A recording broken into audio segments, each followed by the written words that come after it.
இன்றைக்கி அதிகாலையில் இயக்குனர் இமயம் பாரதிராஜா அவர்கள் நம்மளெல்லாம் விட்டு பிரிஞ்சிருக்காரு. அவருக்கு நம்ம யாத்ரா சேனல் சார்பாக ஆழ்ந்த கண்ணீர் அஞ்சலியை இரங்கலையும் தெரிவிச்சுக்கிறோம். இயக்குனர் இமயம் பாரதிராஜா அவர்கள் தேனி மாவட்டம் அல்லி நகரம்ன்ற ஊரில் பிறந்திருக்காங்க. அவர் 1941 பிறந்திருக்காரு. இந்த 2026 இன்னைக்கு அவர் அவரோட இறுதி பயணத்தை தொடங்கிட்டார்.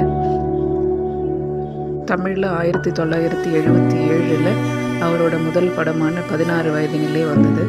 அந்த முதல் படத்திலேயே அவர் தமிழக அரசோட சிறந்த இயக்குனருக்கான விருதை பெற்றிருக்கிறாரு. பல்வேறு திரைப்படங்களையும் பல இயக்குனர்களையும் உருவாக்கின பெருமை நம்ம பாரதிராஜாவை சேரும். அவர் இன்னைக்கு நம்மளை விட்டு பிரிஞ்சாலும் அவரோட படங்கள் மூலமாக காலத்துக்கும் உயிர் வாழ்ந்துகிட்டே தான் இருப்பார்.